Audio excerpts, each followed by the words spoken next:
Existe uma ideia que quase todo mundo aprende desde cedo, a de que ser bom é suficiente.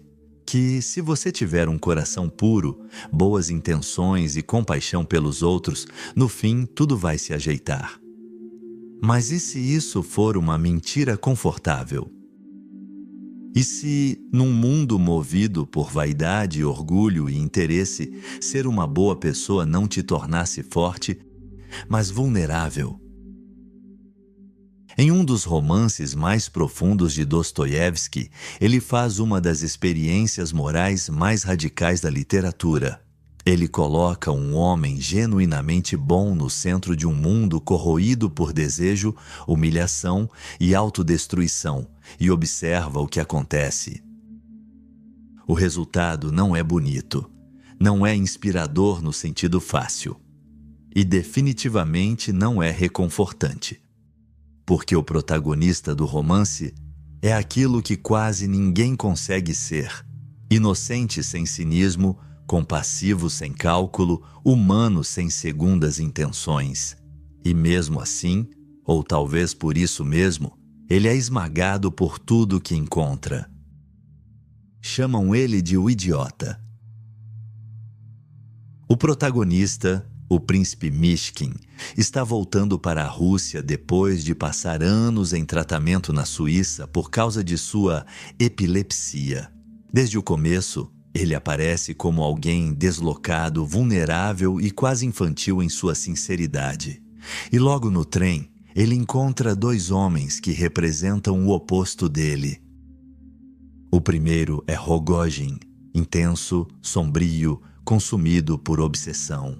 Ele acabou de herdar uma fortuna e fala sem parar sobre Nastassia Filipovna, a mulher por quem está completamente obcecado.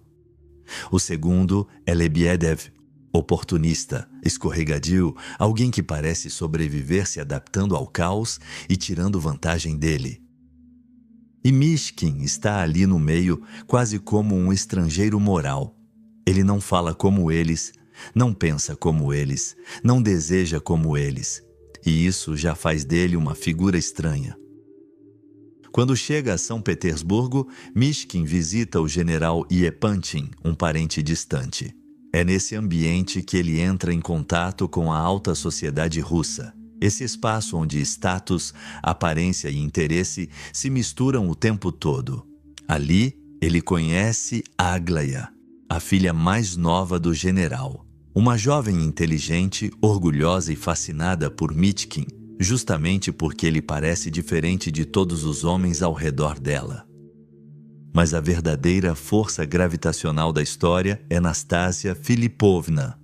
Nastassia é talvez a personagem feminina mais forte de Dostoiévski em todos os seus romances. Ela ficou órfã ainda criança e foi criada por um aristocrata cruel, Totsky, que queria moldá-la para a sua própria gratificação sexual. Mas ela cresceu e se tornou uma mulher muito inteligente e socialmente perspicaz, capaz de perceber claramente as intenções dos homens. Seu grande poder, porém, é sua beleza. Os homens caem de joelhos diante dela. Por isso, ela tem muitos pretendentes. Em uma das cenas mais inesquecíveis do livro, durante uma reunião onde estão Rogojin, Mishkin, Nastassia e outros personagens, Rogojin faz uma proposta absurda. Oferece 100 mil rublos por Nastassia, como se pudesse comprar sua vida, seu amor, sua existência. E Nastassia responde com fogo, literalmente com fogo emocional. Ela joga o dinheiro na cara de Gania e o expõe como o homem ganancioso e vendido que ele é. É como se por alguns instantes ela rasgasse a máscara de todos naquela sala. E então vem Mishkin. Enquanto todos estão dominados por vaidade, escândalo, desejo e interesse, Mishkin faz a única coisa que ninguém ali consegue compreender. Ele oferece amor sem julgamento. Ele diz que ama Nastassia e quer se casar com ela. E mostra que também recebeu uma grande herança. Não para comprá-la, não para salvá-la em troca de admiração, não para possuí-la. Ele simplesmente a vê como um ser humano digno de compaixão. Mas esse tipo de amor é insuportável para alguém como Nastasia, porque quando uma pessoa passou tempo demais acreditando que está destruída, ser amada de forma pura não traz alívio, traz pânico. Em vez de aceitar a mão que Mishkin estende, ela foge com Rogojin. E é aqui que a tragédia de Mishkin realmente começa. Porque o problema de Mishkin não é só ser bom. O problema é ser bom demais. Sua bondade não vem acompanhada de defesa, cálculo ou limites. Ele não apenas perdoa, ele se entrega. Ele não apenas compreende a dor dos outros, ele deixa que ela o invada por completo. E num mundo como o de O Idiota, isso não é visto como grandeza, é visto como fraqueza. Quando seus parentes descobrem sua herança, começam a se aproximar com interesses nada nobres. E o que Mishkin faz? Em vez de se proteger, oferece ajuda. Ele continua acreditando nas pessoas mesmo quando elas já mostraram exatamente quem são. É por isso que Aglaia se sente tão dividida em relação a ele. Ela se sente atraída por aquela pureza porque ela é rara, talvez até bela. Mas ao mesmo tempo, essa mesma pureza a irrita. Ela não entende como alguém pode ser tão bom a ponto de se tornar incapaz de reagir ao mal. E, em certo sentido, ela está certa em se incomodar. Porque existe uma diferença entre bondade e ausência de limites. E Dostoiévski torna essa diferença dolorosamente visível. Depois, quando finalmente Mishkin e Nastasia decidem se casar, a tragédia já parece inevitável. No dia do casamento, ela entra em pânico. Não consegue acreditar que merece aquele amor. Não consegue suportar a ideia de uma pureza que a perdoa por completo. Então foge de novo com Rogojin, como se estivesse correndo diretamente para o próprio destino. E esse destino é a morte. Rogojin, consumido por ciúme, obsessão e possessividade, acaba matando Nastasia. E talvez o detalhe mais devastador de todo o romance venha depois disso. Mishkin encontra Rogojin ao lado do corpo dela. O homem que matou a mulher que ele queria salvar. O homem que antes já havia tentado matá-lo. E mesmo assim, Mishkin não reage com ódio. Não grita. Não busca vingança. Ele se senta ao lado de Rogojin, o consola e enxuga suas lágrimas. Essa cena é quase insuportável, porque ali Dostoiévski leva a bondade ao seu limite absoluto. Mishkin perdoa o imperdoável, mas o romance não trata isso como vitória espiritual, trata como colapso. No fim, Mishkin está destruído. Sua mente desmorona. Ele volta ao sanatório. O mundo não foi transformado por sua pureza. Ninguém foi redimido por completo. Nada foi resolvido de forma limpa. O que sobra é uma sensação amarga, a de que uma pessoa verdadeiramente boa foi esmagada por uma sociedade incapaz de compreendê-la. No romance, o problema não é apenas que existam pessoas egoístas, orgulhosas ou perversas. O problema é mais profundo. As pessoas muitas vezes estão emocionalmente comprometidas com a própria desordem. Elas se identificam com o sofrimento, com a humilhação, com o ressentimento, com o drama e, por isso, nem sempre querem ser salvas. Esse aspecto aparece de forma devastadora na relação entre Mishkin, Nastassia Filipovna e Rogojin. Nastassia é uma personagem central para entender o paradoxo da bondade. Ela carrega trauma, vergonha, revolta, autodestruição. Ela foi ferida profundamente e passou a viver como alguém que já não consegue acreditar na própria dignidade. Quando Mishkin a olha com compaixão, ele oferece algo raro: reconhecimento humano sem julgamento. Mas isso não produz libertação imediata. Pelo contrário, produz conflito. Porque receber amor verdadeiro quando se está acostumado à degradação pode ser insuportável. A compaixão de Mishkin não apenas consola Anastácia, ela a confronta. Ela a obriga a enxergar aquilo que perdeu, aquilo que sofreu e aquilo que talvez ainda pudesse ser. E esse tipo de revelação pode ser doloroso demais. É aqui que Dostoiévski é genial. Ele entende que a alma humana não reage ao bem de forma linear. O bem não é automaticamente acolhido. Às vezes, ele gera vergonha. Às vezes, gera fuga. Rogodin, por outro lado, encarna uma força diferente. Paixão possessiva, intensidade sombria, desejo misturado com destruição. Ele é, de certa forma, o oposto de Mishkin. Onde Mishkin oferece liberdade, Rogodin oferece prisão. Onde Mishkin oferece compaixão, Rogodin oferece obsessão. Onde Mishkin vê uma alma, Rogodin vê posse. E o mais perturbador é que, em certos momentos, o vínculo destrutivo parece emocionalmente mais poderoso do que a bondade. Isso acontece porque o sofrimento humano nem sempre busca cura. Muitas vezes, busca repetição. Essa é uma ideia extremamente desconfortável e, por isso, tão verdadeira. Há pessoas que rejeitam justamente aquilo que poderia ajudá-las, porque a dor se tornou parte da identidade delas. Há relações em que o afeto saudável parece fraco, quase sem emoção, quando comparado ao caos, ao ciúme, ao drama e à dependência. O que é doentio ganha a aparência de intensidade. O que é saudável parece sem brilho. Dostoiévski não está romantizando isso. Ele está denunciando isso. Ele está mostrando que a bondade entra em choque com um problema terrível. O ser humano não deseja apenas o bem. Ele também se apega àquilo que o destrói. Por isso, Mishkin fracassa tantas vezes.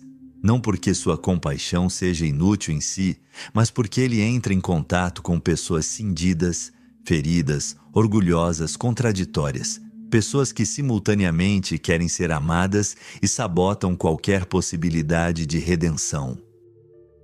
E esse talvez seja um dos recados mais duros do livro. Não basta oferecer luz a quem aprendeu a viver no escuro. Às vezes a luz dói mais do que a própria escuridão. Mishkin é bom, isso é inegável. Mas será que ele sabe agir? Será que ele sabe dizer não? Será que ele sabe interromper ciclos destrutivos? Em muitos momentos, a resposta parece ser não. E aqui precisamos fazer uma distinção essencial. Bondade não é a mesma coisa que passividade. Compaixão não é a mesma coisa que indecisão. Perdão não é a mesma coisa que ausência de limites. Esse é um erro muito atual, inclusive. Existe uma tendência de imaginar a pessoa boa como alguém sempre disponível, sempre compreensiva, sempre aberta, sempre sacrificando a si mesma.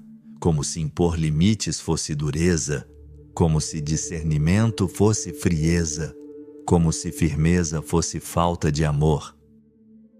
Dostoiévski mostra justamente o contrário. Quando a bondade não consegue se estruturar como ação firme, ela deixa de proteger e, sem perceber, pode até colaborar com a destruição que queria evitar.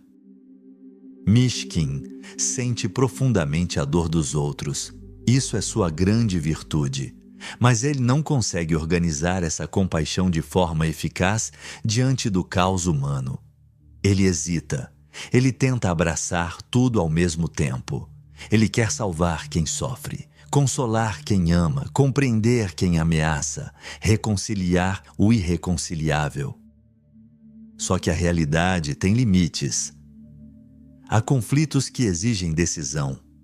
Há vínculos que exigem ruptura. Há pessoas que não podem ser apenas compreendidas, precisam ser contidas. Há situações em que a misericórdia sem prudência se torna desastrosa. Esse é um tema profundamente trágico em O Idiota. Mishkin parece acreditar que a sinceridade moral bastará para transformar o ambiente ao redor. Mas o mundo não funciona assim. O mal não recua apenas porque foi reconhecido. O orgulho não desaparece só porque foi compreendido. A obsessão não se dissolve diante da pureza. Às vezes o mal avança justamente quando encontra alguém incapaz de confrontá-lo. E isso transforma o romance numa reflexão muito maior do que parece à primeira vista. Não se trata apenas de um homem bom cercado de pessoas ruins. Trata-se da pergunta sobre que tipo de força a bondade precisa ter para não ser devorada pela realidade. Talvez Dostoiévski esteja sugerindo que a verdadeira bondade não pode ser ingênua. Ela precisa ver o mal sem se contaminar por ele. Precisa reconhecer a manipulação sem se tornar manipuladora.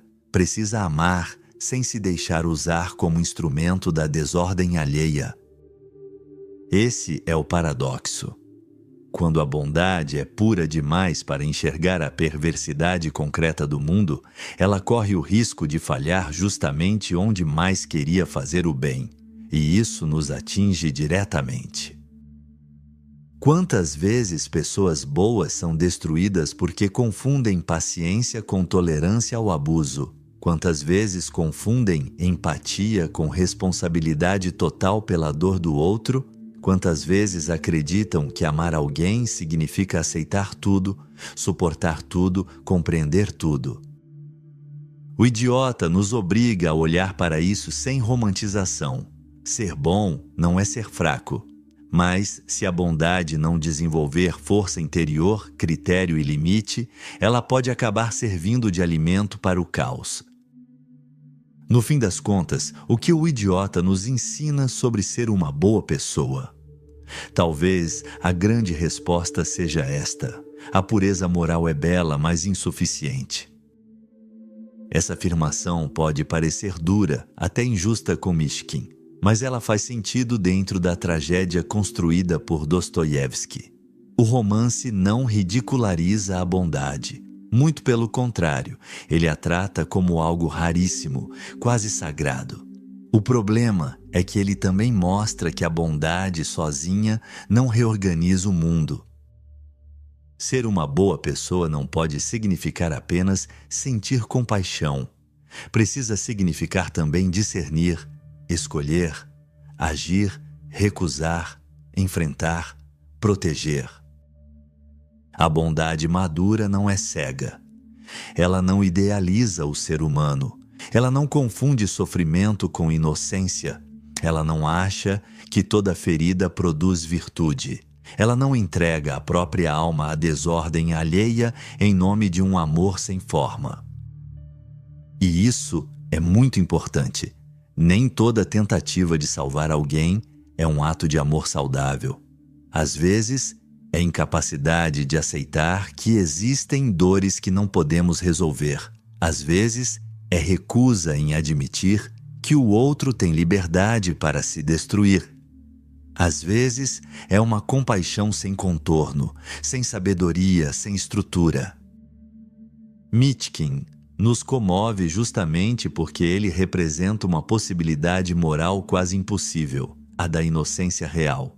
Mas ele também nos adverte porque sua tragédia mostra o preço de uma bondade que não sabe se defender do trágico.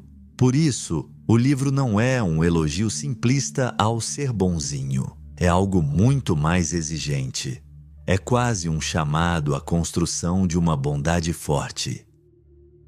Uma bondade que não dependa da aprovação dos outros. Uma bondade que saiba que será mal interpretada. Uma bondade que reconheça a complexidade do desejo humano. Uma bondade que não fuja do conflito quando o conflito é necessário. Uma bondade que mantenha o coração vivo sem abrir mão da lucidez. Talvez esse seja o verdadeiro aprendizado do romance. Ser uma boa pessoa é muito mais difícil do que parece, porque não basta ter boas intenções. É preciso ter profundidade psicológica, resistência moral e coragem de encarar a realidade como ela é. No fundo, o idiota destrói aquela visão sentimental da bondade como algo espontâneo, fácil e naturalmente vitorioso. Dostoiévski mostra que a bondade é uma vocação trágica. Ela entra em choque com o orgulho humano, com o desejo de posse, com a vaidade social, com a autodestruição, com o caos interior. E ainda assim, ela continua sendo necessária. Esse talvez seja o aspecto mais comovente de tudo. Apesar de todo o fracasso, apesar de toda a dor, Mishkin permanece como testemunha de uma verdade que o mundo não consegue apagar. A verdade de que existe um modo de olhar o outro sem reduzi-lo a interesse. A verdade de que compaixão real existe. A verdade de que a dignidade humana não desaparece nem mesmo em meio ao escândalo, à loucura e à degradação. Mas Dostoiévski não nos deixa encerrar a leitura com conforto. Ele quer mais de nós. Ele quer que perguntemos: como preservar essa verdade sem cair na ingenuidade fatal? Essa é a pergunta que o romance deixa em aberto. E talvez seja também uma das perguntas centrais da vida adulta. E agora eu quero te ouvir. Na sua visão, o príncipe Mishkin é um exemplo de verdadeira bondade, ou a prova de que ser bom sem limites pode se tornar destrutivo? Escreve aqui nos comentários: bondade ou ingenuidade? Quero muito saber como você interpreta esse paradoxo em O Idiota.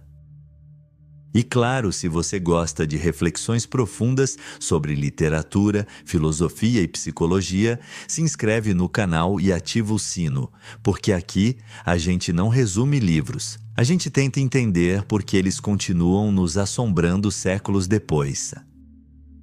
O Idiota é um romance sobre um homem bom em um mundo doente. Mas mais do que isso, é um romance sobre os limites da pureza diante da complexidade humana. Dostoiévski nos mostra que a bondade é real, rara e poderosa, mas também nos alerta que ela pode fracassar quando não vem acompanhada de discernimento, firmeza e força interior.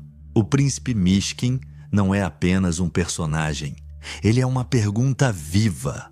Como continuar humano sem ser destruído por aquilo que há de mais desumano ao nosso redor? E talvez seja por isso que essa obra ainda nos toca tanto.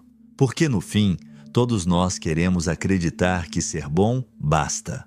Mas Dostoiévski nos obriga a encarar uma verdade mais difícil.